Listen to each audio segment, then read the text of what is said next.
السلام عليكم ورحمة الله وبركاته. الحمد لله وحده والصلاة والسلام على رسول الله من لا نبي بعد أما بعد فقد قال الله تعالى في القرآن المجيد أعوذ بالله من الشيطان الرجيم بسم الله الرحمن الرحيم واعتصموا بحبل الله جميعا ولا تفرقوا واذكروا نعمة الله عليكم إذ كنتم أعداء فألف بين قلوبكم فأصبحتم بنعمته إخوانا وقال النبي صلى الله عليه وسلم يوشك أن يأتي على الناس زمان لا يبقي من الإسلام إلا اسمه أو كما قال عليه الصلاة والسلام. প্রথমে আমরা শুকরিয়া জ্ঞাপন করছি আল্লাহ সুবহানাহু ওয়া তাআলার দরবারে, যিনি আমাদেরকে এত প্রতিকূল অবস্থাতেও এখনো পর্যন্ত আমরা সুস্থ থেকে আমাদের উপরে অর্পিত বিধানগুলো পালন করার মাধ্যমে কালাতিপাত করছি, সময় কাটাচ্ছি এবং আমাদের একই সিটিতে থাকা আমাদের মতো অনেক ফ্যামিলি যাদের যাদের কাছ থেকে আল্লাহ সুবহানাহু ওয়া তাআলা তাদের আপনজনদেরকে নিয়ে যাওয়ার মাধ্যমে পরীক্ষা নিচ্ছেন। আমরা একটা পরীক্ষায় আছি এরকম যে মনে হয় যেন ব্যাংক অথবা কোনো একটা প্রতিষ্ঠানের সামনে আমরা লাইন ধরে আছি। তো যারা সামনের সারিতে দাঁড়ানো আছে তারা চলে যাচ্ছেন, কখন যে আমাদের ডাক আসবে আমরা জানি না। আমরা অনেকেই মনে করছি আগামী সপ্তাহে হয়তো একটু ভালো অবস্থান হবে, বাইরে যাব। আল্লাহ নোজ বেস্ট, আল্লাহ পাক ভালো জানেন যে আসলে সত্যিকার অর্থে কতদিন আমরা এই গৃহবন্দী অথবা লকডাউন অবস্থা থাকব। একমাত্র আল্লাহ সুবহানাহু ওয়া তাআলা ছাড়া আর কেউই অ্যাসিউম করতে পারি আমরা, কিন্তু প্রথম থেকে এ পর্যন্ত যেখানে যেই অগ্রিম কথা বলেছে এতদিন সব কিছুই তার আপন জায়গায় থাকে নাই। বিদায় অনেক সময় কোনো একটা কষ্টের পিরিয়ড যখন লম্বা হয়ে যায় তখন অনেক সময় মানুষ প্রথম দিকে কষ্টে থাকার সময় যেভাবে আল্লাহকে স্মরণ করে সেভাবে স্মরণ করাটাকে ভুলে যায়। ওই কষ্টটাই মনে হয় যেন সয়ে যায় এবং এটাকে একটা পার্ট অফ দ্য লাইফ মনে করে স্বাভাবিক জীবনযাপন করতে শুরু করে। বিদায় আজকে আমি সবার প্রতি আকুল আকর্ষণ এবং দৃষ্টি আকর্ষণ করছি যে আসলে পরিস্থিতি কিন্তু খুব একটা ভালো যাচ্ছে না। আমরা এমনও জানতেছি যে 3 সপ্তাহ ঘর থেকে বাইর হয় নাই এমনও অনেক ভাই আছেন যারা এখন অসুস্থ, যারা এখন করোনা ভাইরাসের সাথে ফাইট করছেন। তো আমরা প্রত্যেকে যেখানে আছি না কেন আল্লাহর কাছে ফানা এবং ইস্তেগফার করি যে আল্লাহ আমাদেরকে এই পরিস্থিতি থেকে পরিত্রাণ দেন। অনেক সময় আমাদের মাঝে একটা কথা উকিঝুঁকি মারে যে আমরা তো মুসলমান, 5 ওয়াক্ত নামাজ পড়ি এবং আমাদের সব কিছু আমরা চেষ্টা করি হালাল এবং হারামকে মেনে চলার, তবুও আমাদের উপরে কেন এই পরীক্ষা আসে? আসলে মুসলমান আমরা অবশ্যই ঠিক, এটা এত বড় নিয়ামত যার এইটুকু নেই সেই বুঝবে কাল ময়দানে মাহশারে যে শুধুমাত্র আমরা কালিমা লা ইলাহা ইল্লাল্লাহ মুহাম্মাদুর রাসূলুল্লাহ সাল্লাল্লাহু আলাইহি সাল্লাম এই কতটুকু বিশ্বাস করার কারণে একদিন আমরা জান্নাতে ইনশাআল্লাহ যাব। কিন্তু আসলে মুসলমান আমরা এই যে একটা দাবি আমরা করে এই মুসলমানের দাবি করার সাথে সাথে এর দাবিটাকে পূরণ করার জন্য কতগুলো রেসপন্সিবিলিটি আমাদের উপর এসে যায়, দায়িত্ব যেটাকে বলি। সেটা হলো যে এর যে এটার যে দায়িত্ব বা এর যে ডিমান্ড ইসলামের সেটা কতটুকু ফুলফিল করতেছি আমরা, পূরণ করছি, এটা একটা প্রশ্ন থেকে যায়। এই জন্য আজকে আমি আমার চ্যাপ্টারটা নিয়ে আসছি যে মুসলিম উম্মাহ, কথা সত্য আমরা মুসলিম জাতি, বাট বর্তমানে আমাদের অবস্থানটা কোথায়? মুসলিম উম্মার বর্তমান অবস্থানটা কোথায়? আসলে আমরা কি সাহাবা কেরাম আজমাইন অথবা প্রফেট সাল্লাল্লাহু আলাইহি সাল্লাম যে ইসলাম রেখে গিয়েছেন সেই ইসলামকে সামনে রেখে যদি নিজেকে একটু টেস্ট করে নিই, আমরা যেরকম পরীক্ষা করে, যেমন করোনা ভাইরাসের এখন পরীক্ষা চলছে, তো ইসলামের থার্মোমিটার দিয়ে যদি আমরা একটু নিজেকে পরীক্ষা করি যে কী পরিমাণ, কত ফোঁটা, অথবা আমরা যেটাকে অনেক সময় নাম্বার দিয়ে বলি কত % ঈমান আমার মাঝে আছে, এটাকে যদি টেস্ট করার কোনো মেশিন বের হতো তাহলে আমরা অনেকে শরমে লজ্জায় ওই জায়গায় পরীক্ষা করার জন্য যাইতাম না। এই জন্যেই কারণ আমরা সবাই জানি আমার নিজের অবস্থা যে কত পার্সেন্ট ইসলাম আমি সাধারণত প্র্যাকটিস করার চেষ্টা করি। তো মুসলিম উম্মার বর্তমান অবস্থা সম্পর্কে একটু আলোচনা করার অর্থ এটাও যে অনেক সময় আমরা জানি না যে এই অপরাধগুলোর সাথে আমরা জড়ায় আছি, যে অপরাধগুলো আস্তে আস্তে আমাদেরকে কেয়ামতের আলামত এবং কেয়ামতের দিকে নিয়ে যাচ্ছে। বিশেষ করে আমরা অনেক সময় মুসলমান হিসাবে বা একজন মুসলমান হিসাবে অনেকগুলো কাজ যেগুলোকে এখন আমরা ইসলাম বিরোধীও মনে করি না। তো আমি এই আলাপ বা এই আলোচনা এই জন্যই করছি যে যখন আমরা এই রোগগুলো নিয়ে আলোচনা করব তখন আমাদের মনে হবে যে এটা যদি আমার ইসলামের কোয়ালিটি হয় তাহলে আমার দোয়ার কোয়ালিটিটা কি হবে। তাহলে আমরা মুসলিম উম্মাহ কেন সবাই মিলে যদি কাবা শরীফকে ঘেরাও দিয়ে ফেলি তাহলে আমাদের দোয়া কবুল হওয়াটা অনেক কঠিন, আনলেস আমরা নিজেদেরকে সংশোধন না করা পর্যন্ত। এই জন্য আমি একটা হাদিস দিয়ে শুরু করেছি। এর আগে ওয়াতাসিমু বিহাবলিল্লাহ একটা আয়াত তেলাওয়াত করেছি, সূরা আল ইমরানের 103 নম্বর আয়াত। আল্লাহ সুবহানাহু ওয়া তাআলা ইরশাদ করেন যে দেখো তোমরা সবাই ইউনিটির সাথে থাকার চেষ্টা করো। ওয়াতাসিমু বিহাবলিল্লাহি, আল্লাহর রজ্জুকে শক্তভাবে ধরার চেষ্টা করো। আমরা অনেকেই রশির আশপাশেও নেই, আমরা রশি থেকে এত দূরে যে রশি কোথায় সেটাও আমাদের জানা নেই। আমরা এখন কেউ 7 রশি অথবা কেউ 8 রশি অথবা কেউ 9 নম্বর রশি আরও কত যে রশি ধরার চেষ্টা করছি আল্লাহ সুবহানাহু ওয়া তাআলা ভালো জানেন। আল্লাহ বলছেন যে আমার রশিটাকে ধরো এক, আল্লাহু সামাদ লাম ইয়ালিদ ওয়া লাম ইউলাদ ওয়া লাম ইয়াকুল লাহু কুফুয়ান আহাদ, যেখানে কোনো অংশীদারিত্ব নেই, যেখানে কোনো শিরিক নাই, যেখানে কোনো বেদাত নাই, যিনাকে কেউ সৃষ্টি করে নাই, যিনি সবাইকে সৃষ্টি করেছেন, যিনি সব কিছুর ক্রিয়েটর, তার রজ্জুটাকে স্ট্রংলি মজবুত সহকারে ধরার জন্য বলছেন। কিন্তু আমরা এখন সেখান থেকে এত দূরে আসছি এবং আল্লাহ সুবহানাহু ওয়া তাআলা আয়াতের মধ্যে বলেন ওয়ালা তাফাররাকু, এবং তোমরা নিজেদের মধ্যে বিচ্ছিন্ন হয়েও না। তোমরা যদি ডিভাইডেড হয়ে যাও তাহলে তোমরা যত শক্তিশালী জাতি হও না কেন তোমাদেরকে সব জায়গায় নির্যাতিত নিগৃহীত হতে হবে।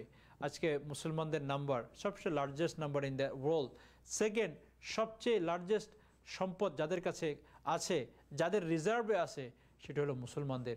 যাদের কাছে সবচেয়ে রিচ রিলিজন, সবচেয়ে ইন্ডিপেন্ডেন্ট, যাদের মতো রিলিজন আর কারো কাছে নাই, কমপ্লিট রিলিজন, আল ইয়াউমা আকমালতু লাকুম, ইসলাম কমপ্লিট কোড অফ লাইফ, এত কিছু এবং একটা রিচ সভ্যতা সব মুসলমানদের কাছে থাকা সত্ত্বেও মনে হয় যেন আমাদের কাছে কিছুই নেই, আমরা রিক্তহস্ত, আমাদের হাত খালি, আমরা সব দিক থেকে ক্ষীণ এবং দুর্বল। এর কারণ হলো যে আমাদের মধ্যে দুইটা বিষয় খুব বেশি প্রবণতা বেড়ে গিয়েছে, একটা হলো ডিসইউনিটি আর একটা হলো কোরআন বিমুখতা। কোরআন থেকে বিমুখতা আমাদেরকে এমন এক পর্যায়ে নিয়ে আসছে যে তারা কোরআন রিসার্চ করে করে আমাদেরকে শাসন করছে আর আমরা কোরআন বিমুখ হওয়ার কারণে শাসিত হচ্ছি। কত আশ্চর্যের বিষয়, তারা কোরআন রিসার্চ করে আমাদেরকে শাসন করছে আর আমরা শাসিত হচ্ছি কোরআন বিমুখ হয়ে। এজন্য একটা হাদিস, যে হাদিসের বর্ণনাকারী হজরতে আলী রাদিয়াল্লাহু তাআলা আনহু, যিনি একদিকে রাসূল আকরাম সাল্লাল্লাহু আলাইহি ওয়াসাল্লামের চাচাতো ভাই ছিলেন, দ্বিতীয়ত যুবকদের মধ্যে সবচেয়ে প্রথম যিনি ইসলাম কবুল করেছেন, ইসলামের প্রথম সারির মুসলমানদের একজন, এবং যিনি রাসূল আকরাম সাল্লাল্লাহু আলাইহি ওয়াসাল্লামের মেয়ের জামাইও ছিলেন, এবং যিনি ইসলামের চতুর্থ খলিফা ছিলেন, এবং যিনি সবচেয়ে বেশি যুদ্ধ একটা যুদ্ধ সম্পর্কে পাওয়া যায় উনি উপস্থিত ছিলেন না, বাকি সব যুদ্ধে উনি উপস্থিত হওয়ার চেষ্টা করেছেন এবং ফ্রন্ট লাইনে দাঁড়িয়ে জিহাদ করেছেন। এই সাহাবী থেকে বর্ণিত হাদিস, উনি ইরশাদ করেন রাসূল আকরাম সাল্লাল্লাহু আলাইহি ওয়াসাল্লাম বলেন, আমি সন্দেহ পোষণ করছি যে আইয়াতি আলা জামা, একটা সময় আসছে, আলা নাসি জামানুন, মানুষের উপর একটা সময়, অর্থাৎ এমন একটা সময়, there will be a time people will see it, মানুষ সেটা দেখবে, সেটা হলো এমন যে লা ইয়াবকা মিনাল ইসলাম ইল্লা ইসমু, ইসলামের নাম ছাড়া আর কিছুই থাকবে না। অর্থাৎ ইসলামিক সেন্টার নাম থাকবে, শহীদুল ইসলাম নাম থাকবে, নুরুল ইসলাম নাম থাকবে, ইসলাম থাকবে না কিন্তু ইসলামের নাম থাকবে। এইবার অনেক সময় এরকম হবে যে অনেক অবৈধ জিনিসের উপর দিয়েও ইসলাম লেখা আছে। এখন হালাল শব্দের কথাই আমরা একটু বলতে পারি। তো বলছে যে এমন একটা সময় আসবে যে তখন ইসলামের কার্যকলাপ বলতে কোনো কিছু বাকি থাকবে না, তবে হ্যাঁ ইসলামের নামটা বাকি থাকবে। শুধু এখানেই উনি শেষ করেন নাই, ওয়ালা ইয়াবকা মিনাল কুরআন ইল্লা রসমু, বলে কোরআনের কিছুই বাকি থাকবে না, তার রসুমটা বাকি থাকবে। লিখিত আকারে কোরআন সবার ঘরে থাকবে, অনেক সুন্দর কোরআন থাকবে আমাদের কাছে, অনেক সুন্দর কোরআন থাকবে। কোরআনের মলট এখন সুন্দর হয়ে গিয়েছে, কোরআনের কেসটা সুন্দর হয়ে যাবে, কোরআন রাখার জায়গাটা শোকেসটা সুন্দর হয়ে যাবে, কিন্তু কোরআন পড়বে না। আচ্ছা, এই রিলেটেড, এই হাদিসের থেকে রিলেটেড আরেকটা হাদিস বলছি, যদিও এই লাইনগুলো এই হাদিস থেকে পাওয়া যায় নাই, যে সময় এরকম আসবে যখন মানুষ, ইসলামিক স্কলার্স যাদেরকে আলেম বলা হয়, যে তাদেরকে অনার করবে বিকজ অফ দেয়ার ক্লথ, তাদের জামা কাপড়, অ্যাপিয়ারেন্স, সৌন্দর্য, কিভাবে কথা বলছে, কতটা সুন্দর করে কথা বলছে, কত উচ্চাঙ্গের কথা বলছে, কিন্তু সেখানে কোনো তাকওয়া থাকবে না, সেখানে কোনো যেটাকে বলা হয় ফিলিংস থাকবে না, স্পিরিচুয়ালিটি থাকবে না, যে শোনার পরে আপনার মন ধাবিত হয়, আপনার কলব অথবা হার্ট সেটাকে কবুল করার জন্য চাচ্ছে, এবং মনে হয় যেন আপনার একটা তৃষ্ণা ছিল, আপনার একটা চাহিদা ছিল, সেটা মেটানোর চেষ্টা হচ্ছে। এই ধরনের মানুষের মনের যে চাহিদা সেটা পূরণ হবে না, কানের সুখ হবে, এবং মানুষ তাকে শ্রদ্ধা করবে, মানুষ তার জন্য বাহবা দিবে, মানুষ তার প্রশংসা করবে তার ড্রেসের কারণে, তার অ্যাড্রেসিং অ্যান্ড ড্রেসিং দুইটাই, সে কীভাবে অ্যাড্রেস করে পিপলকে, কিভাবে সে সম্ভাষণ করে, কিভাবে সে নিজের মনের ভাষাগুলোকে ব্যক্ত করে, এগুলো ইল্লা। আর দ্বিতীয়ত হলো যে কোরআন শরীফ যারা তেলাওয়াত করবে, বলে যে কোরআন তেলাওয়াত করবে এই জন্য নয় যে কোরআনের উপর আমল করবে, কোরআনের অনুযায়ী নিজের লাইফকে লিড করবে, শুধুমাত্র কোরআনের বয়সটাকে কিভাবে সুন্দর করা যায় এর প্র্যাকটিস চলবে। কোরআনের অনুবাদ অর্থ নিয়ে কোনো প্রতিযোগিতা হবে না, প্রতিযোগিতা হবে সাউন্ড নিয়ে, যে কতটা দেশ থেকেও পুরস্কার নিয়ে আসা যেতে পারে, কত সুন্দর পড়তে পারি, কত স্টাইলে পড়া যেতে পারে।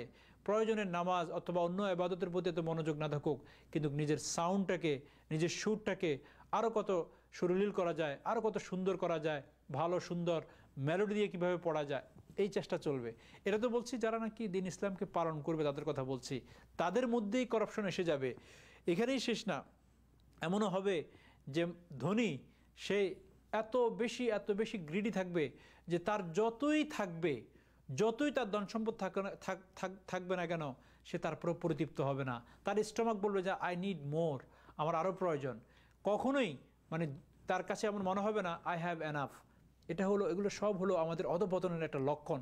এবং রাসূল আকরাম সাল্লাল্লাহু আলাইহি ওয়াসাল্লাম বলেন এটা মুসলমানদের মধ্যে হবে, নন মুসলিম তো বাহিরেই, মুসলমানদের লাইফে এগুলো রিফ্লেক্ট করবে। ধনী পাশাপাশি গরিবদের অবস্থা এমন হবে, কোনো পেশেন্ট থাকবে না, কোনো সবর থাকবে না, কোনো ধৈর্য থাকবে না তাদের মধ্যে। এবং সবচেয়ে বেশি যেখানে মেয়েরা থাকবেন, সিস্টার থাকবেন, কিন্তু তাদের মধ্যে কোনো লাবণ্যতা থাকবে না, বাজারের ফ্রন্ট লাইনে তারা থাকবে। এবং সবচেয়ে বড় জিনিস হলো তারা ক্যাবলায় পরিণত হবে। ক্যাবলাকে বলা হয় ডাইরেকশন, অর্থাৎ একটা পুরুষ তার ডাইরেকশনে বাড়াবে সিস্টারের দিকে।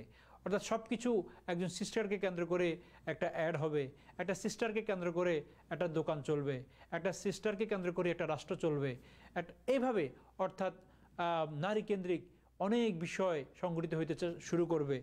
এভাবে বলে যে যখন এই ধরনের অবস্থা শুরু হবে, তখন তোমরা স্মরণ রাখবা তিনটা বিষয়ের। এই যে লাইনগুলো বললাম, এটা হযরত আলী রাদিয়াল্লাহু তাআলা আনহুর হাদিসের লাইন থেকে বলে নেই। আলী রাদিয়াল্লাহু তাআলা আনহুর হাদিসের ব্যাখ্যাটা হলো যে ইসলাম থাকবে শুধু নামে, কোরআন থাকবে শুধু রসমে, বাস লেখা থাকবে।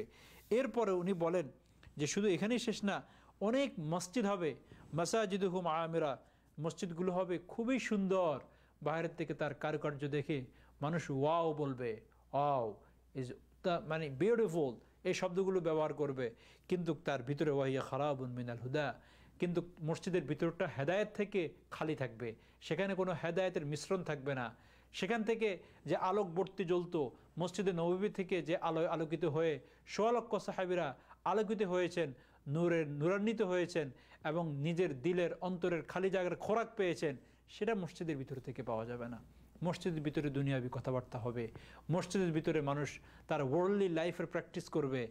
এভাবে মসজিদকে তার ইন্ডিভিজুয়াল লাইফের অথবা নিজের ব্যক্তি স্বার্থ চরিতার্থে ব্যবহার করবে, এই ধরনের বিষয়। কিন্তু মসজিদের ভিতর থেকে যে হেদায়েত ছিল সেটা চলে যাবে।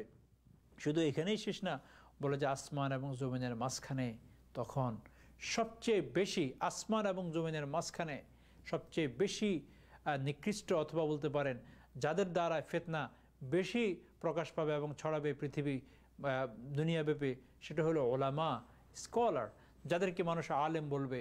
তাদের কথায়, তাদের আলোচনায়, তাদের বক্তব্যে কেউ অনেক সময় ইসলামের এমন এমন বিষয়কে কোট করে নিয়ে আসবে যে বিষয়টা এই সময়ের জন্য প্রযোজ্য না, অথবা যেই বিষয়টা সাধারণ মানুষের জন্য প্রযোজ্য না এমন বিষয়কে কোট করবে, যার দ্বারায় একটা বিশৃঙ্খলা সৃষ্টি হবে, যেটা এখন দৃশ্যমান আমাদের।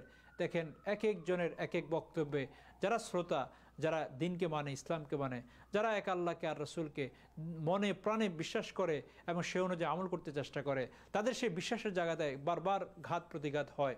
এটাও বলতেছে যে কিয়ামতের একটা আলামত। তো মুসলিম উম্মার আমি এতক্ষণ পর্যন্ত যে আলাপগুলো করেছি সেটা হলো, যারা উৎকৃষ্ট, যারা লিড দিবেন, যাদের দ্বারা দিন ইসলাম জিন্দা হবে, যাদের মাধ্যমে দিন ইসলামের প্রচার প্রসার হবে, তাদের কোয়ালিটি এত নিচে নেমে যাবে, তাদের অবস্থা এমন হবে। উপাসনালয় মসজিদ তার অবস্থান হবে হেদায়েত মুক্ত, যেখানে হেদায়েত নেই। আর যারা সেই হেদায়েতকে ছড়াবেন, সেই আলো ছড়াবেন, যাদেরকে আমরা ওলামা বলি, তাদের অবস্থা হবে এমন। তাহলে আমাদের অবস্থান কোথায় হবে যারা আমরা সর্বসাধারণ? রাসূল আকরাম সাল্লাল্লাহু আলাইহি ওয়াসাল্লামের হাদিসের ছায়া অনুবাদ থেকে পাওয়া যায় যে তখন তিনটা অবস্থা হবে, তখন বুঝবে যে তোমরা অনেকটা কিয়ামতের কাছাকাছি এসে গিয়েছো। যখন মুসলমানদের অবস্থা এত নিচে চলে আসবে, এত অবক্ষয় হবে, আমাদের সামাজিক থেকে নিয়ে, ধর্মীয় অবস্থা থেকে নিয়ে, কৃষ্টি কালচারের দিক থেকে আমরা এত অবক্ষয় চলে যাব, তখন তিনটা সাইন সেখানে হবে। এই জন্যে আজকে আমি এই তিনটা শব্দ সাইন যখন আমি পড়েছি, তখন থেকে আমার মনে হলো যে এটা আলোচনার বিষয়, যে সেখানে তিনটে বিষয় তোমরা পরিলক্ষিত করবে। এর মধ্যে থেকে একটা হলো যে সবচেয়ে বড় জিনিস হলো ধনীদের সম্পদের মধ্যে তারা কোনো বরকত পাবে না, এটা চলে যাবে, সেখান থেকে ডিলিট হয়ে যাবে। সমাজে ধনী থাকবে, তাদের ধন থেকে গরিব বা সর্বসাধারণ বা রিক্তহস্ত পিপল তারা কোনো উপকৃত হবে না। ইভেন ধনী যার সম্পদ, সে বলবে আমিও কোনো বরকত উপলব্ধি করতে পারছি না, আমার এত থাকার পরেও আমি এখনও পর্যন্ত অভাবে আছি। তার সাথে যদি আপনি আলাপ করেন, সে বলবে যে আমার এত এত লোন, অর্থাৎ তার দারিদ্রতা অথবা তার যে গ্যাপ অথবা তার যে অভাব, সেটা শোনার পরে আপনার কাছে মনে হবে যে আমি তো ইচ্ছে ভালো আছি। এটা হলো একটা সাইন যে ধনী পর্যন্ত মনে করবে তার কম, আর ধনীর সম্পদ থেকে গরিব অথবা রিক্তহস্তরা কোনোভাবে বেনিফিট হতে পারবে না। দ্বিতীয়ত এরকম হবে যে আল্লাহ সুবহানাহু ওয়া তাআলা ওই সময় মানুষের উপরে, বেশিরভাগ বিশ্বব্যাপী মুসলমানরা তাদের রুলারদেরকে দেখবে ইনজাস্টিস, জালেম, যে সবচেয়ে অজ্ঞ, সবচেয়ে অশিক্ষিত অথবা সবচেয়ে মন্দ লোকটা তাদেরকে তাদের শাসক হিসাবে নির্বাচিত হবে। এবং মানুষের ভোটও এমন শাসককে দিবে যে সত্যিকার অর্থে কওমের নিকৃষ্ট মানুষ, অথবা তার শাসক হওয়ার মতো কোয়ালিটি থাকবে না। এটা আল্লাহ সুবহানাহু ওয়া তাআলা হি ইজ সিলেক্টিং, আল্লাহর সিলেক্ট এটা। কারণ আমাদের বদ আমলের কারণে যখন কোনো বন্দার বদ আমল এবং করাপশন বেড়ে যায়, তো আল্লাহ সুবহানাহু ওয়া তাআলা তাদের উপরে এই ধরনের বাদশার মাধ্যমে তাদেরকে শুধরানোর জন্য নির্ধারণ করে দেন, যার কারণে অথবা চাপিয়ে দেন, যেই শাসকের নির্যাতনে নিষ্পেষিত হয়ে মানুষ যদি বুঝতে পারে যে এটা তো আমার শাসকের কারণে না, এটা বিমা কাসাবাদাই, আমার হাতের কামাইয়ের কারণে, আমার হাত দিয়ে আমি এই অবস্থানকে ক্রিয়েট করেছি। আর তৃতীয় যেটা, সেটাই আমার বলার মেন উদ্দেশ্য আজকে। আল্লাহ আমাদেরকে মাফ করেন, আমরা যে সিঁড়িতে আছি আল্লাহ সুবহানাহু ওয়া তাআলা ভালো জানেন আমাদের তকদিরে কি আছে। তৃতীয় বিষয়টা হবে যে অধিকাংশ মানুষে পৃথিবী থেকে বিদায় নিবে, এই পৃথিবী থেকে বিদায় নেবে উইদাউট কালিমা, উইদাউট ইসলাম। তারা পৃথিবী থেকে চোখ বন্ধ করবে, কিন্তু কালিমার সাথে চোখ বন্ধ করতে পারবে না, ইসলামের সাথে চোখ বন্ধ করতে পারবে না। দিন থেকে বাইর হয়ে, কালিমা থেকে বাইর হয়ে এবং বিধর্মী হয়ে তারা ইন্তেকাল করবে। আল্লাহ ভালো জানেন আমাদের তকদিরে কি আছে। আমাদের তো এখন যেটাকে বলা হয় যে আমরা এতটুকু ইনশিওর করতে পারছি না যে আমার জানাজাটা ইসলামিকলি হচ্ছে কিনা, আরে আমার বডিটা ইসলামিকলি ব্যারিয়াল হচ্ছে কিনা আমাদের জানা নাই। এর আগে তো আমার শেষ নিঃশ্বাসটা ত্যাগ কেমন হয়েছে সেটা ডাক্তাররাই জানেন, অথবা আল্লাহ সুবহানাহু ওয়া তাআলা ভালো জানেন সেটা কি দ্বীনের উপরে হয়েছে কিনা, সেটা কি কালিমার উপর হয়েছে কিনা, আল্লাহ সুবহানাহু ওয়া তাআলা ভালো জানেন। এই শব্দটা আমাকে আজকে উদ্বুদ্ধ করেছে যে আমাদের একটু আলোচনা করা দরকার। কেন আমাদের মৃত্যু এমন হচ্ছে, কেন আমরা এভাবে চলে যাচ্ছি, এবং এখনও এই মৃত্যুগুলোকে আমাদেরকে একবার ওয়ার্নিং করতে পারছে না, রিমাইন্ডার হিসেবে যে না, আর why I am waiting for, কেন আমি ওয়েট করছি, আর কতদিন আমি এভাবে থাকবো। আমাকে তো একটু জাগ্রত হওয়া দরকার, আমার দিনই জাগরণটাকে জাগ্রত করা দরকার। যে বিষয়টাকে আমি এতদিন একদিকে রেখে দিয়েছি যে 40 হোক 50 হোক তারপর আমল করা শুরু করব, কিন্তু করোনা ভাইরাস তো 40-এর এইজের মানুষকে নিয়েছে, 25-এর এইজের মানুষকে নিয়ে গিয়েছে, আরও কত মানুষ যারা আজকে আমাদেরকে ছেড়ে চলে গিয়েছেন, তাদের জানি কত স্বপ্ন ছিল যে তারা হয়তো হজ করবেন, আরও কত কিছু করবেন, তারা কিছুই করে যেতে পারেন নাই। আর আমরা যারা এখনও চোখ খোলা আছে, আমাদেরও অনেক উইশ আছে, কিন্তু করে যেতে পারবো কিনা আল্লাহ সুবহানাহু ওয়া তাআলা ভালো জানেন। কারণ এটা এখনও পাপ আমাদেরকে ছেড়ে যায় নাই, এই ভাইরাস এখনও আমাদের সিটি মুক্ত হয় নাই, এটা আরও কতদিন লঙ্গার করবে। অসুস্থ যারা তারা চলে গিয়েছেন, এখন পালা হলো আমরা যারা সুস্থ আছি। আল্লাহ সুবহানাহু ওয়া তাআলা আমাদের সবার মৃত্যু যেন কালিমার সাথে হয়, সবার জন্য খাতেমা বিল খায়ের হয়, সবার মৃত্যু যেন দিনের সাথে হয়, দুনিয়া থেকে বিমুক্ত হয়ে একটু দিনদার হওয়ার আল্লাহ সুবহানাহু ওয়া তাআলা আমাদেরকে তৌফিক দান করেন। এছাড়াও আমরা অনেক সময় বুঝতে পারি না, এটা আমাদের এই বিভক্তি এবং ইসলামকে নেগলেক্টেড করার কারণে আজকে আমাদের এই অবস্থা। হাদিসে রাসূল আকরাম সাল্লাল্লাহু আলাইহি ওয়াসাল্লাম বলেন, সময় এরকম আসবে তোমরা দেখবা যে 5টা বিষয় মানুষ 5টা বিষয় দ্বারা পরিবর্তন করে নিবে, অর্থাৎ 5টা বিষয়কে সামনে রেখে আর 5টা বিষয়কে তারা রিজেক্ট করবে, আর 5টা বিষয়কে তারা অ্যাডপ্ট করবে। এর মধ্যে মানুষ তারা ওয়ার্ল্ডলি লাইফকে খুব পছন্দ করবে, কিন্তু তাদের যে আরেকটা লাইফ আছেন আখিরাতে যেটাকে বলি পরকালকে তারা নেগলেক্ট করবে, বলবে যে এটার নামে হলো বাকি, সুতরাং ক্যাশ যে লাইফটা আমি লিড করছি এটাকে আমি আগে বিল্ড করার চেষ্টা করি। কিন্তু আখিরাত ওয়াল আখিরাতু খায়রুন ওয়া আবকা, এজন্য আপনারা সূরা আলা যখন পড়েন সেখানে আল্লাহ সুবহানাহু ওয়া তাআলা বলতেছেন যে কদ আফলাহা মান তাযাক্কা ওয়া যাকারা রাসমা রাব্বিহি ফাসাল্লা। শুনো, ওই ব্যক্তি সাকসেসফুল। আল্লাহ সুবহানাহু ওয়া তাআলা ইজ নট সেইং দ্যাট যে ব্যক্তি বাড়ি কিনতে পারলো, অথবা যে ব্যক্তির গাড়ি হলো, অথবা যে ব্যক্তি সোসাইটির লিডার হলো, বললো যে কদ আফলাহা, he is the successful man মান তাযাক্কা, যে তার আত্মাটাকে পরিশুদ্ধ করে নিতে পেরেছে, হু হ্যাজ রেকটিফাই, যে তার আত্মাটাকে ক্লিন করে নিয়েছে, কদ আফলাহা মান তাযাক্কা, অর্থাৎ আত্মশুদ্ধি করতে সক্ষম হয়েছে। ওয়াদাকা রসমা রব্বিহি ফাসাল্লা, যে তার রবকে জপতে পেরেছে, আর যে তার রবের জন্য, ফাসল্লা শব্দের অনেক অর্থ, শুধু নামাজ পড়া না, অর্থাৎ তনে মনে তার দিলে অন্তরে সবসময় সর্বশরীরে সবসময় রবকে জপা, রবের স্মরণ তার মধ্যে বিদ্যমান ছিল, সে হলো সাকসেস। এখন তো আমাদের এমন হয় রবের স্মরণটা আমাদের একটা স্বল্প সময়ের জন্য হয়, আর পুরো দিনটাই এই দুনিয়ার। এরপরে আল্লাহ সুবহানাহু ওয়া তাআলা উল্লেখ করতেছেন, কিন্তু সমস্যা হলো আমি এই কথাটা বললেও মানুষ কিন্তু প্রায়োরিটি দিবে ক্যাশটাকে। কদ আফলাহা মান তাযাক্কা ওয়া যাকারা রাসমা রাব্বি ফাসাল্লা বাল তুসিরুনাল হায়াতাদ দুনিয়া, পিপল উইল প্রায়োরিটাইজ, মানুষ প্রায়োরিটি দিবে যেটাকে প্রাধান্য দিবে হায়াতের দুনিয়া, ওয়ার্ল্ডলি লাইফটাকে তারা প্রায়োরিটি দিবে। তারা মনে করবে যে না, এটা আমার এখন বিল করার দরকার, স্বপ্নের দেশে স্বপ্নের বাড়ি প্রয়োজন, স্বপ্নের গাড়ির প্রয়োজন, স্বপ্নের ক্যারিয়ারের প্রয়োজন, এটা মানুষ বলবে। এবং আল্লাহ সুবহানাহু ওয়া তাআলা এরপরে বলেন যে এই কথাটা যে আমি তোমাদেরকে বলছি, যদিও মানুষ ক্যাশ তাদের ওয়ার্ল্ডলি লাইফটাকে প্রায়োরিটি দিবে, প্রাধান্য দিবে, ওয়াল আখিরাতু খায়রুন ওয়া আবকা, যেটাকে দেখা যাচ্ছে না, আখিরাত যেটাকে বলছি সেটা কিন্তু সবচেয়ে তাদের জন্য বেস্ট ডিসিশন হবে, তার জন্য কিছু করা, আখিরাতের জন্য কিছু করা, কারণ এটাই বাকি থাকবে, it will be the forever, এটাই এক্সিস্টিং, আর বাকি সব নিষ্পেষিত হয়ে যাবে, সব ধ্বংস হয়ে যাবে। কিন্তু আমার এই বক্তব্য বা আমার এই উপদেশ মানুষ, এটা সাধারণত সব মানুষ সেটা অ্যাডপ্ট করবে না, কারণ মানুষ সব সময় একটুখানি লোভী হয়, সামনে যেটাকে পায় ক্যাশ, সেটার প্রতি মানুষের আকর্ষণ থাকে। বলে যে এই কথাটা আমি শুধুমাত্র কোরআনে মাধ্যমে তোমাদেরকে জানাই নাই, ইন্না ফি হাযা লাফিস সুহফিল উলা সুহফি ইব্রাহিম ওয়া মূসা, আমি মূসার কিতাবে, ইব্রাহিমের কিতাবে, অর্থাৎ আমাদের প্রিভিয়াস স্ক্রিপচার অথবা প্রিভিয়াস যে বুকগুলো এসেছে, তাওরাত বলেন, ইনজিল বলেন, অথবা জবুর বলেন, আরও যে সাহাইফ যে যখনই আল্লাহর পক্ষ থেকে যে কিতাব আসছে আসমান থেকে পৃথিবীতে, আল্লাহ সুবহানাহু ওয়া তাআলা বলেন যে আমি এই সেন্টেন্সগুলো ওখানেও বলেছি, কারণ একটা মানুষ তার লাইফটাকে সাকসেস করার জন্য এই 3-4টা আয়াতে যথেষ্ট আমরা আমাদের লাইফটাকে গোছানোর জন্য। তো যেটাই বলার উদ্দেশ্য সেটা হলো এই যে অনেক সময় আমরা না জানার কারণে আমরা এমনভাবে দুনিয়া বিমুখ হয়ে গিয়েছি, যে দুনিয়া মুখী হয়ে গিয়েছি, যে আখিরাতটা আমাদের কাছে নেগলেক্ট হয়ে গিয়েছে। আরেকটা সাইন হলো দে উইল লাভ ওয়েলথ, তারা সম্পদকে মহব্বত করবে, ভালোবাসবে, কিন্তু কিয়ামতের ময়দানের যে সিনারিটা সেটা তারা ভুলে যাবে। এবং দে উইল লাভ, তারা লাভ করবে ওমেনদেরকে, but they will forget the হুর। কোরআনে হুর গিলমান, যারা রাসূল আকরাম সাল্লাল্লাহু হাদিসের মাধ্যমে এক্সপ্লেন করে গিয়েছেন, সূরা ওয়াকিয়ার মধ্যে বলে গিয়েছেন যে তাদের জন্য যে আরও কত কিছু নেয়ামত জান্নাতে অপেক্ষা করছে সেগুলো তারা ভুলে যাবে। They will love buildings and they forget the grave, তারা কোনো বিল্ডিং করতে, বাড়ি বানানো, নির্মাণ করা, বড় বড় অট্টালিকা বানানো, এটাকে তারা খুব পছন্দ করবে। ছোট্ট একটা ঘর যে আছে গ্রেভ যেটাকে বলি আমরা, কবর যেটাকে বলি, ওই ঘরটাকে তারা ভুলে যাবে। ওই ঘরটা ভুলে মাটির উপরের বাড়িটাকে উপর করতে চাবে, মাটির নিচের ঘরটাকে তারা ভুলে যাবে। They will love there slaves, তারা মানুষকে পছন্দ করবে। স্লেভ মানে আল্লাহর বান্দাকে, আল্লাহকে ভুলে যাবে।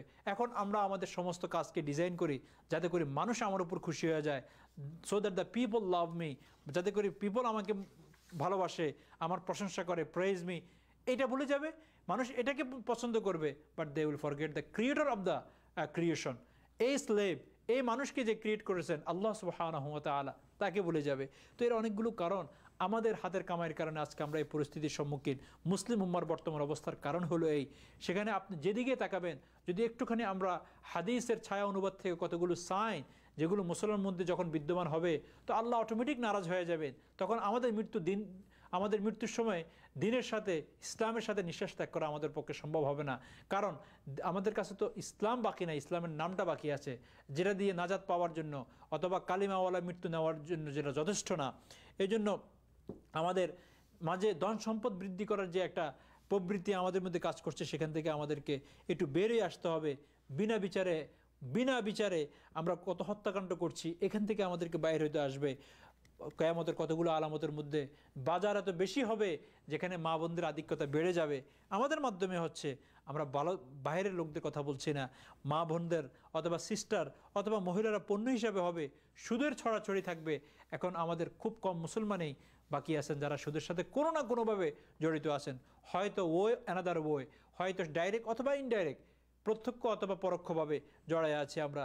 দুর্নীতি বেড়ে যাবে। দুর্নীতি এমন যে আমাদের মুসলিম কান্ট্রিগুলো এখন হাসির একটা পাত্র হয়ে গিয়েছে। দুর্নীতিতে আমরা চ্যাম্পিয়নশিপ নিচ্ছি, আল্লাহ আমাদেরকে মাফ করেন। দুর্নীতির যদি কোনো একটা আকৃতি থাকে, সেও শরম পাচ্ছে এখন আমাদের দুর্নীতি দেখে। শয়তান পর্যন্ত আমাদের কাছে এখন সারেন্ডার করে ফেলছে যে এত দুর্নীতির কুবুদ্ধি তো আমার কাছেও নাই, যে মানুষ এত দুর্নীতি করতে পারে। এত দুর্নীতি যে যখন মানুষ মারা যাচ্ছে, সেখানে মানুষ মারা যাওয়ার নাম্বারের চেয়েও মানুষের রিলিফ চুরি করার নাম্বার বেড়ে যাচ্ছে। আল্লাহ আমাদেরকে হেফাজত করেন। কোনো অপরাধ মানুষ করবে, কিন্তু মানুষকে শাস্তি পাতে হবে না, মানুষ তার নিজস্ব পাওয়ার দ্বারা সেখান থেকে মুক্তি পেয়ে যাবে। বেবিচার বেড়ে যাবে, জিনা বেড়ে যাবে, পরকীয়া বেড়ে যাবে, এবং সেটাকে কোনো দোষ মনে করবে না। সবচেয়ে বেশি এগুলাই যে আমরা অনেকগুলো অপরাধকে অপরাধে মনে করি না। সময় এত দ্রুত চলে যাবে যে আমাদের কাছ থেকে বছর চলে যাবে, মনে হয় যেন 1 মাস ছিল মাত্র। গান এবং বাদ্যযন্ত্র এত বাড়বে, তাদেরকে রিসপেক্ট করবে, নর্তকী মানুষ সম্মান করবে, তাদেরকে স্টার বলবে। অথচ আন-নুজুম আস-সাহাবী কান-নুজুম, প্রফিটের ওয়ার্ড হলো আমার সাহাবীরা হলো তোমাদের জন্য স্টার। কোন স্টারকে দেখে যদি ফলো করতে হয়, মাইল ফলক বানাতে হয়, সেটা হবে আমার সাহাবী। এখন আমাদের স্টার হলো সবচেয়ে যারা নিজেদের শরীর থেকে যত বেশি কাপড়কে খসাইতে পারে, যত ছোট কাপড় পরিধান করে আসতে পারে, তারা আমাদের স্টার হয়ে গিয়েছে। নাউযুবিল্লাহি মিন যালিক। মদ্যপান বেড়ে যাবে। আমরা তো এখন মদকে একটা এনার্জি ড্রিঙ্ক হিসাবে পান করছি। এগুলো আমাদের মধ্যে আছে। এরপরে বলে যে আমি তো মুসলমান, আমি ইসলাম ফলো করছি, তা আমার তো ঘরে মুসল্লা আছে, রেহালের মধ্যে কোরআন রাখা আছে, তবু আমাদেরকে আল্লাহ কেন পরীক্ষা নিচ্ছেন? অযোগ্য ব্যক্তির হাতে ক্ষমতা চলে যাবে, সমাজের, পরিবার, রাষ্ট্র সব কিছুতে নারীর কর্তৃত্ব থাকবে। এটা কিছু বলছি না যে নারীর কর্তৃত্ব থাকা অপরাধ, কিন্তু সেটা একজন পুরুষ দ্বারাই পরিচালিত হবে। মানুষ মুসলমান থাকবে নামে, কিন্তু তার কার্যক্রম হবে বিধর্মী অথবা অমুসলিমদের সমস্ত ফ্যাশনগুলোকে আমরা অ্যাডপ্ট করার চেষ্টা করব। পাপকে পাপ মনে করা হবে না, এটাও একটা বড় পাপ। এটা যে একটা অপরাধ, যদি বলা হয় ভাই আপনার এটা একটা অপরাধ, এটা ইসলামে নেই, এটাকেও বলে যে এটা এখন আর সেই ইসলাম না, তাহলে কি নতুন করে জিব্রাইল আসছে নাকি যে নতুন একটা ইসলামের রূপরেখা আবার রেখে গিয়েছে? যে ইসলামের রূপরেখা প্রফেট মুহাম্মদ সাল্লাল্লাহু আলাইহি ওয়াসাল্লাম হাবিব মুস্তাফা রেখে গিয়েছেন মদিনায়, সেই ইসলাম ছাড়া কিয়ামত পর্যন্ত আর কোনো ইসলামের রূপরেখা আমরা রাখতে পারবো না। যদি কেউ এমন চেষ্টা করে অথবা এমন কিছু বলতে চায়, তো সেটা ইসলাম না, সেটা ইসলামের বাহির। ওমাল্লাম ইয়াহকুম বিমা, যে ইসলামের বাহির্ভূত কোনো কিছু বলবে, তো সেটা অপরাধযোগ্য, এবং সেটাকে আমরা কোনোভাবে ফলো করতে পারি না বেশি পরিমাণ। এটাও একটা কিয়ামতের আলামত হবে যে মানুষ পিওর আবাদত না করে বেদাত অথবা রসম যুক্ত আবাদত করবে। যেই আবাদতের মধ্যে রসমের মিক্স আছে, বেদাতের মিক্স আছে, অথবা মানুষের ফিলিংসের মিক্স আছে, অথবা মানুষ বলবে সামাজিক, এই জন্য আমার করতে হয় এটা। এইগুলো করার জন্য মানুষ বেশি উদ্বুদ্ধ হবে যে আমার জাকাত তো দিবই, একটু সাংবাদিক ডাকি, অথবা এটা তো দিবই। অর্থাৎ আবাদতটাকেও আমরা এখন অন্য অন্য ফর্মে নিয়ে আসছি, যেই রিয়ার কারণে, যে দেখানোর কারণে আবাদত থাকলো না, বরঞ্চ সেটা আমার একটা গুনাহ অথবা কাল ময়দানে মাহশারে আযাবের জন্য একটা নতুন উইন্ডো আমরা ওপেন করলাম। এরপরে আকাশ স্যাটেলাইটের মাধ্যমে গুনার দরজা খুলে যাবে। মুসলিম উম্মার একটা বিশেষ দল, একটা বড় দল, তারা মূর্তি পূজা করবে। এখন আমাদের নীরবতা পালন করা থেকে নিয়ে, আমাদের ঘরে আমাদের নেতার ছবি থেকে নিয়ে, আপনারা একটুখানি জাজ ইউরসেলফ, নিজে নিজেকেই পরীক্ষা করেন, একটুখানি এক্সাম করে নেন যে কি অবস্থা আমাদের কাছে ওই ছবিগুলোর। আর ছবি পিকচার উঠানো এবং সেটা দেখা এবং সেগুলোকে লালন করা এবং সেগুলোকে দিয়ে নিজেকে এক্সপোজ করার যে একটা মানে হিড়িক অথবা প্রতিযোগিতা চলছে। এরপরও রাত্রে আসি বলি আমি তো মুসলমান, সকালে বলি আমি তো ইসলামের অনেকগুলো বিধান পালন করার চেষ্টা করি, অনেক কিছু থেকে নিজেকে সরাই রেখেছি। এত কিছু করার পরেও আমরা নিজেদেরকে বলি যে না আমি তো অনেক কিছু। আরও সবচেয়ে বড় আরও এক আলামত হলো যে মানুষ তার স্কলারকে বা মূর্খ চেয়েও আরও নিচু মনে করবে। মানুষ এমনভাবে ভাগবে ওলামাদের থেকে, যেমন নেকড়ে থেকে বকরি ভাগতে থাকে যাতে করে তার প্রাণ বেঁচে যায়। মানুষ এরকম ইউটিউব বেস অথবা বিভিন্ন যেগুলোর কোনো বেসলেস সোর্স থেকে নিজের নলেজ গেইন করার চেষ্টা করবে। বেসলেস সোর্স, যার কোনো বায়োগ্রাফি সম্পর্কে আপনার জানা নাই, পড়াশোনা সম্পর্কে আপনার জানা নাই, সেখান থেকে ইসলাম নেওয়া শুরু করবে। ওই কতটুকু ইসলাম এই জন্য নিবে যেহেতু সেই ইসলামটা আপনার মানসিকতার সাথে, আপনি যে ইসলামকে পছন্দ করেন সেটার সাথে ম্যাচ করে। মানুষ ইসলামকে পরিচালনা করবে, ইসলাম দ্বারা মানুষ পরিচালিত হবে না। অবস্থাটা এমন একটা সময় চলে আসবে। তো সম্ভবত আমরা ওই সময় চলে আসছি। মুসলিম উম্মার এই বর্তমান অবস্থার কারণে আল্লাহ সুবহানাহু ওয়া তাআলা সম্ভবত আমাদের থেকে পরীক্ষা নিচ্ছেন। আমরা জানি না এই পরীক্ষার নাম্বারের মধ্যে আমাদের নামটাও আছে কি না। আল্লাহ সুবহানাহু ওয়া তাআলা ভালো জানেন যে সামনে পরীক্ষা দিয়ে যারা চলে গিয়েছেন এবং যারা এখনও পরীক্ষা দিচ্ছেন, হসপিটালে অসুস্থ অবস্থা আছেন, তাদের জন্য আমরা দোয়া করি। আল্লাহ পাক তাদের সবাইকে, আমরা জানি রিসেন্টলি আমাদের কাছ থেকে আরও কাছের অনেক ভাই চলে গিয়েছেন এবং নামি দামি যারা আমাদের এই সোসাইটির লিডার ছিলেন, আমরা দোয়া করি আল্লাহ পাক তাদেরকে জান্নাতুল ফিরদাউস নসিব করেন। আর আমরা যারা জীবিত আছি আল্লাহ সুবহানাহু ওয়া তাআলা আমাদেরকে হায়াতে তাইয়্যিবা দান করেন। ওই হায়াত দান করেন যে হায়াতের মধ্যে বরকত থাকবে, যে হায়াত থেকে আমি বেনিফিটেড হতে পারবো। আমি বেনিফিটেড হওয়ার অর্থ হইল ইবাদত করা। যে হায়াতের মধ্যে ইসলাম থাকবে, যে হায়াতের মধ্যে দ্বীন থাকবে, যে হায়াতের মধ্যে আল্লাহর আনুগত্য থাকবে, যে হায়াতের মধ্যে আল্লাহর রসুলের আনুগত্য থাকবে, যে হায়াতের মধ্যে মানুষের জন্য ভালোবাসা থাকবে, যে হায়াতের মধ্যে গরিবের জন্য দয়া থাকবে, যে হায়াতের মধ্যে মানুষ ইউনিটি থাকবে, পর উপকার থাকবে। আল্লাহ সুবহানাহু ওয়া তাআলা আমাদের সকলকে এই বেনিফিটেড হায়াত দান করেন ইনশাআল্লাহ। আল্লাহ যদি আমাদেরকে এই হায়াত এরকম 10 বছর বা 5 বছর সামান্য যে কতটুকু হায়াত আমাদের বাকি আছে লিড করতে পারি according to the Quran and hadith, ইনশাআল্লাহ this short time will be enough for us to rescue ourselves from hell fire. জাহান্নামের আগুন থেকে আমাদেরকে রেস্কিউ করার জন্য এটা ইনশাআল্লাহ যথেষ্ট হয়ে যাবে। আল্লাহ আমাদেরকে যে যেখানে আছি এই কথাগুলোর উপর আমল করার তৌফিক দান করেন। এই কথা বলে আজকের আলোচনা এখানেই শেষ করছি ইনশাআল্লাহ। আগামীকালকে আবার আপনাদের সাথে দেখা হবে। এর আগে যারা আজকে আমাদের সাথে শরীক হয়েছেন, নাম না জানা অনেক ভাই, অপরিচিত অনেক ভাই অনেক সময় অনেক কোশ্চেনও করেন, আমাকে পার্সোনাল ইনবক্সে বলেন। সুযোগ হয় না যেহেতু, ইনশাআল্লাহ রমজান আসছে, যদি আমাদের সময় সুযোগ হয় আমরা একটা সেশন বাইর করার চেষ্টা করছি যেটা কমপ্লিটলি আলাদাভাবে হবে, প্রশ্ন উত্তর পর্ব। সেখানে আপনাদের প্রশ্ন নিয়ে অথবা আপনারা জিজ্ঞাসা করতে পারেন এরকম সম্ভাব্য প্রশ্নগুলো আমরা কোট করে নিয়ে আসবো, সেগুলো নিয়ে আমরা আলোচনা করব। তখন ইনশাআল্লাহ আমরা আমাদের অজানাগুলোকে জানবো এবং বিশেষ করে হয়তো অনেক অতৃপ্তি থেকে যায় আমাদের মনের, যদি আমি এই প্রশ্নটার উত্তর জানতে পারতাম, সেগুলো ইনশাল্লাহ জানবো। ততদিন পর্যন্ত আল্লাহ আমাদের হায়াতকে এক্সটেন্ড করে দেন। যারা টেলিফোন কনফারেন্সে আমাদের বয়ান শুনেন, আমার জানা মতে যে আপনাদের হয়তো অনেক সময় সাউন্ড সিস্টেমে একটু প্রবলেম হয়, তো আপনাদের উদ্দেশ্য বলছি যে আমরা চেষ্টা করছি এই সাউন্ড সিস্টেমটাকে আর একটু ভালো করার। এরপরও আপনাদের দৃষ্টি আকর্ষণ করে বলছি, আপনারা হয়তো অনেকে জানা নেই, ফেসবুক লাইভে আপনারা আমাদেরকে খুঁজে পাচ্ছেন এবং সেখানে আমাদের এই আলোচনা অত্যন্ত সুন্দরভাবে শৃঙ্খলার সাথে এবং স্পষ্টভাবে যাচ্ছে। আপনারা যদি ইচ্ছা করেন ফেসবুকে লাইভে অংশগ্রহণ করতে পারেন এবং এটা খুব কষ্টের কিছু না, একটুখানি একটা আমাদের আন্নুর কালচারাল সেন্টার ফেসবুক লাইভে আপনারা অ্যাড হয়ে গেলে অটোমেটিক ফলোয়ার হিসাবে আপনারা শুনতে পাবেন ইনশাআল্লাহ। আজকে যারা আমাদের সাথে শরীক হয়েছেন এর মধ্যে থেকে অনেক ভাইকে দেখতে পাচ্ছি। সাইফুল ইসলাম আলহামদুলিল্লাহ বলছেন, আল্লাহ পাক আপনার এই ভালো প্রেজিং কবুল ও মঞ্জুর করেন। এবং প্রতিদিনের মতো আমাদের কিউ ইন্তেফা কবির আসছেন, সালাম দিয়েছেন আমাকে। আসসালামু আলাইকুম। ওয়ালাইকুম আসসালাম রহমতুল্লাহ বরকাতু। আবার প্রতিদিনের মতো শামীম মজুমদার সে টেক্সাস থেকে সালাম দিয়েছেন। আল্লাহ আপনাকে সালামতের সাথে রাখুক, শান্তিতে রাখুক, নিরাপদে রাখুক। জাহাঙ্গীর হোসেন উনিও সালাম দিয়েছেন, আল্লাহ আপনাকেও নিরাপত্তার সাথে, আপনার মুআমালা নিরাপত্তার সাথে হোক এবং যেখানে আছেন আপনি শান্তিতে থাকুন। সাইদ আলহামদুলিল্লাহ বলছেন। এবং আসসালামু আলাইকুম ভাই, আজ আসরের সময় খন্দকার চাচার আমাদের খুব কাছে যিনি আমাকে প্রশ্ন করছেন, আমি ওনাকে না নিতে পারলেও আলহামদুলিল্লাহ এই আলোচনা আসার আগে আমার খুব কাছের এবং যার কাছ থেকে আমি অনেক কিছু শিখেছি এবং যিনি আমাকে অনেক কিছু শিখিয়েছেন এবং যিনি আমার কাছ থেকে অনেক কিছু শিখেছেন, খন্দকার সাহেব ডাক্তার হিসাবে আমরা ডাক্তার আঙ্কেল বলি ওনাকে সবসময়, যিনি একসময় শিশু বিশেষজ্ঞ ছিলেন বাংলাদেশে, এয়ারপোর্ট অথবা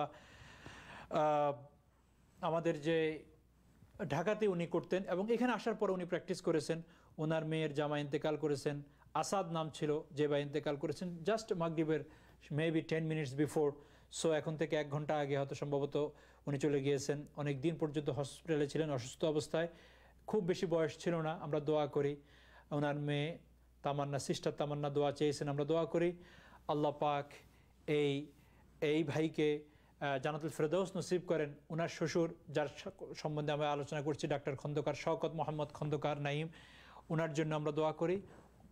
উনি AD+ হয়ে গিয়েছেন, আল্লাহ পাক ওনাকে সুস্বাস্থ্য দান করেন। অনেকটা উনি এখন পরিবার থেকে দূরে আছেন, নিজেকে সেপারেটভাবে রাখছেন, অনেকগুলো অসুস্থতা রোগ ওনার মধ্যে আছেন। আমরা দোয়া করি আল্লাহ পাক ওনাকে যে কতটুকুই হায়াত দিচ্ছেন সেটা যেন বেনিফিটেড হায়াত হয়, সুস্থ হায়াত হয়, সেজন্য আমরা দোয়া করি। এছাড়াও আরও অনেক ভাই দোয়া চেয়েছেন। আসসালামু আলাইকুম, দোয়া চাই হুজুর। একজন আমাদের MD রানা, আল্লাহ আপনি যে জন্য দোয়া চেয়েছেন সোহেল ভাই, আল্লাহ পাক আপনার সমস্ত সমস্যাকে সমাধান করে দেন। MD হাওলাদার সালাম দিয়েছেন, আল্লাহ পাক আপনার সালামের সাথে, আপনাকেও সালামতের সাথে রাখুন। এছাড়াও আরও অনেক ভাই, শিকদার ভাই আমাদেরকে দেখছেন, শাহিব খান উনিও আমাদেরকে দেখছেন, উনি ওনার দোয়া, ওনার ফ্যামিলি এবং ফ্যামিলি মেম্বারদের জন্য দোয়া চেয়েছেন। আমরা দোয়া করি আল্লাহ পাক আপনাদের উভয়কে, ফ্যামিলি এবং ফ্যামিলি মেম্বার সবাইকে ভালো রাখুক। হাসান মোহাম্মদ অলসো আমাদেরকে দেখছেন, কাজী হায়দার আমাদেরকে দেখছেন, আবুল বাশার এবং মুন্সি ভাই সবসময় দেখছেন। আপনার এই মহব্বতের জন্য আল্লাহ আপনাকে কবুল মঞ্জুর করেন এবং এই আওয়াজগুলো, কথাগুলো আমাদের আমলের জরিয়া বানায় দেন। মোহাম্মদ আজিজ ভাই ফ্যামিলি দেখছেন সবসময়, যিনি আমাদেরকে সবসময়, যে এই ফ্যামিলি আমাকে সব দিক থেকে সাহায্য করেন। আল্লাহ পাক আপনাদের এই সাহায্যকে শুধু আমি একটা ব্যক্তিকেন্দ্রিকের জন্য না হয়ে প্রতিষ্ঠানের জন্য, ইসলামের জন্য, দ্বীনের জন্য হিসাবে কবুল মঞ্জুর করেন। কিয়ামত পর্যন্ত আপনাদেরকে দিন ইসলামের খাদিম হিসাবে কবুল মঞ্জুর করেন। আরও এক ভাই দিলরুবা নাসরিন সালাম দিয়েছেন, ওয়ালাইকুম আসসালাম। আরেক ভাই প্রশংসা করেছেন, ফেসবুক ইজ নাইস, সুন্দর হুজুর, আপনার এই সুন্দরটাকে আমরা রাখা এবং কন্টিনিউ রাখার তৌফিক দেয় যেন আমরা দোয়া করি। আরও যারা আছেন, আরও অনেক ভাই আছেন আমাদেরকে দেখতেছেন। মোহাম্মদ মুকিদ ভাই আসছেন, আল্লাহ আপনার এলেম দ্বারা মানুষকে আরও বেশি উপকৃত করেন। আজকে আর বেশি কাউকে নিতে পারছি না, এখান থেকে আমরা বিদায় নেওয়ার চিন্তা করছি। আপনারা সবাই আমাদের এই সেন্টার, আন্নুর কালচারাল সেন্টারের জন্য দোয়া করবেন। আমরা রাত দিন চেষ্টা করে যাচ্ছি। এই পর্যায়ে আমরা যে চেষ্টাগুলো করে যাচ্ছি, আমাদের নিউ ইয়র্ক সিটির প্রয়োজন হলো যে অনেক ভাই 2 সপ্তাহ অথবা 1 সপ্তাহ সর্বোচ্চ মনে করে বাজার সাজার করে, যে ঘরে লকডাউন হয়েছেন, এখন পর্যাপ্ত পরিমাণ যে খাবার সাধারণত ডেইলি রুটিনই ছিল সেখান থেকে আস্তে আস্তে মাইনাস হচ্ছে। আমরা জানি না কতদিন আমাদের এই রসদ সামনে থাকবে, কখনো মনে হয় আমরা হয়তো রসদ মুক্ত হয়ে যাব। এই জন্য আমরা ফুড বক্স বানানোর চেষ্টা করছি। আপনারা যেখানে আমাদেরকে দেখছেন, আমরা চেষ্টা করছি আমাদের নেইবারের, বেশি না 100 ফ্যামিলি, প্রথম আমাদের টার্গেট 100টা ফ্যামিলির কাছে আমরা রমজানকে কেন্দ্র করে কিছু ফুড পৌঁছানোর চেষ্টা করছি, যেখানে আমাদের ইফতারের জন্য যে ফেভারিট ফুড, বিশেষ করে বুট, মুড়ি, অর্থাৎ যে কয়টা জিনিস না হলে আমরা রমজানের রোজার তৃপ্তি পাই না, সেগুলো আমরা সরবরাহ করার চেষ্টা করছি। আপনারা আমাদের জন্য দোয়া করবেন, আপনারা এই সেন্টারের জন্য দোয়া করবেন এবং যারা এই সেন্টারের জন্য দূর দূরান্ত থেকে বিভিন্নভাবে আর্থিক সহযোগিতা এবং পরামর্শ দিয়ে সাহায্য করছেন, তাদের জন্য দোয়া করবেন। আল্লাহ পাকের বিনিময় কাল ময়দানে মাহশারে আমাদেরকে যেন জাযায়ে খায়ের দান করে এবং বিশেষ করে এটাকে যেন ইবাদত হিসাবে কবুল করেন, অ্যাকসেপ্ট করেন। আমাদের এই ছোট ছোট কাজগুলোকে যেন রিজেক্ট না করেন। রব্বানা তাকাব্বাল মিন্না ইন্নাকা আনতাস সামিউল আলিম ওয়া তুব আলাইনা ইন্নাকা আনতাত তাওয়াবুর রহিম। আমিন বিরহমাতিকা ইয়া আরহামার রাহিমিন।